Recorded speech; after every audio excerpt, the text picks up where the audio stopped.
வணக்கம். டிமாண்டிக் காலனி 2 படத்தோட ரிவ்யூ பார்க்கலாம் வாங்க. இதில் வந்து அருள்நிதி 2 வேடத்தில் நடிச்சிருக்காரு. அண்ணன் தம்பியா. பவானி சங்கர் நடிச்சிருக்காங்க. படம் ரொம்ப சூப்பராக வந்திருக்கு. ஒரு பேய் படத்துக்கான ஒரு எல்லாமே வந்து இதில் இருக்குது. அதாவது ஒரு மியூசிக்காக இருக்கட்டும், அதேமாதிரி விஷுவல் எஃபெக்ட் சூப்பராக வந்து விஷுவல் எஃபெக்ட் பண்ணியிருக்காங்க. அது விஎஃப்எக்ஸ் பண்ணியிருக்காங்க. அதேமாதிரி பார்த்தீங்கன்னா ஸ்க்ரீன் ப்ளே சூப்பராக இருக்குது. அதேமாதிரி வந்து பார்த்தீங்கன்னா விஷுவலாக வந்து சினிமாட்டோகிராஃபி ரொம்ப சூப்பராக வந்து பண்ணியிருக்காங்க. ஒவ்வொரு சீனும் வந்து பார்த்தீங்கன்னா, நம்மள ரசிக்கிற மாரியும், அதேமாரி வந்து பார்த்தீங்கன்னாக்கா, பயமுறுத்துற மாரியும் வந்து ஏன்னா விஷுவல் எஃபெக்ட்லாம் வந்து பார்த்தீங்கன்னா, ஒரு சில காட்சிகள்லாம் வந்து ரொம்ப வந்து அ பயப்படுற மாரியான ஒரு இதில இருக்கு. ரொம்ப சூப்பரா வந்திருக்கு படத்தோட எல்லாமே வந்து ரொம்ப ரசிக்கிற மாரி இருக்கு. அருள்நிதி வந்து பார்த்தீங்கன்னா, சீனிவாசன், ரகு 2 கேரக்டர்ல வந்து இந்த படத்தில நடிச்சிருக்காங்க.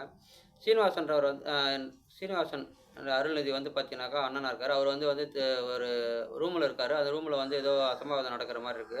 அதில தப்பிக்கிறதுக்காக ஜன்னல் வழியா எகிறி குதிக்கும்போது வந்து பார்த்தீங்கன்னாக்கா, அந்த கம்பி குத்தி கோமா நிலையில போயிறாரு. அவர காப்பாத்துறதுக்காக வந்து வி பிரியா பவானி சங்கர் வந்து அவரோட கணவர் வந்து இறந்துடுறாரு. அவரு எதனால இறக்குறாரு அப்படின்றத கண்டுபிடிக்கிறதுக்காக வந்து புத்த துறவிய வந்து நாடுறாங்க. அப்போ வந்து ஒரு ஆத்மா வந்து இவங்கள காப்பாத்த சொல்லி கேட்குது. அ ஹெல்ப் கேட்கும்போது அத வந்து காப்பாத்துறதுக்கு வராங்க. அங்க தான் வந்து அருள்நிதி இருக்காரு. அந்த சீனிவாசன்ன்ற அருள்நிதி. இன்னொரு அருள்நிதி வந்து பார்த்தீங்கன்னா, ரகு. அவர் வந்து இன்னும் 2 ஒரு ஒரு அப்பா 2 ஒய்ஃபுக வந்து குழந்தை பொறந்திருப்பாங்க.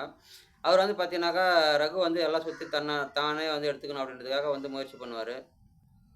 அப்போ வந்து பிரியா பவானி சங்கர் வந்து பார்த்தீங்கன்னா, புத்த துறவியோட வந்து இது பண்ணும்போது, ரிசர்ச் பண்ணும்போது வந்து பார்த்தீங்கன்னா, 2 பேருக்குமே வந்து ஒரே டைம்ல வந்து உயிர் பிழைச்சிருக்காங்க. அதனால வந்து ஒருத்தர் இறந்தா இன்னொருத்தர் இறந்துருவாரு அப்படின்ற மாரி சொல்றாங்க. அதனால வந்து இவர கொல்றதுக்காக இவரு ஆள் வச்சு இது பண்ணுவாரு. ரகு வந்து சீனிவாசன கொல்றதுக்காக. அப்போ வந்து பிரியா பவானி சங்கர் சொல்லுவாரு, 2 பேரும் அவர கொன்னோம்னா நீயும் கொன்னுடுவீங்க, இறந்துருவீங்க அப்படின்ற மாரி சொல்றாங்க. இந்த இது வந்து கோர்ட்ல நடந்துட்டு இருக்கும்போது வந்து பார்த்தீங்கன்னாக்கா, பிரியா பவானி சங்கர் வந்து ரகுன்ற அருள்நிதி கிட்ட வந்து சொல்லுவாங்க. அவரு இறந்தாருன்னா நீங்களும் இறந்துருவீங்க. அதனால வந்து உங்க விருப்பம் இதுக்கப்புறம் அப்படின்ற மாரி சொல்லுவாங்க. அதுக்கப்புறமா வந்து பார்த்தீங்கன்னா, அவர காப்பாத்துறதுக்காக வந்து இவரு வந்து ரகுவும் பிரியா பவானி சேர்ந்து எப்படி வந்து அவர காப்பாத்துறாங்க. அவரு எப்படி உயிர் பிழைச்சாரா இல்லையா? அப்படின்றது தான் கதை. படம் ரொம்ப சூப்பரா வந்திருக்கு.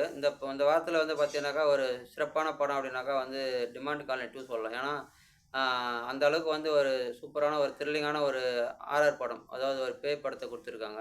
அ இது திரையில வந்து சூப்பரா வந்து அருள்நிதி அவரோட நடிப்ப சூப்பரா குடுத்துருக்காரு. அதாவது 2 கேரக்டர் நடிச்சிருக்காங்க. 2 கேரக்டருமே வந்து பார்த்தீங்கன்னாக்கா, ஒரு டிஃபரெண்ட் இதுவா குடுத்துருக்காங்க. அதேமாரி நடிப்புல வந்து ரொம்ப சூப்பராவும் பண்ணியிருக்காரு. படம் ரொம்ப நல்லா வந்திருக்கு. தியேட்டர்ல பார்த்து என்ஜாய் பண்ணுங்க.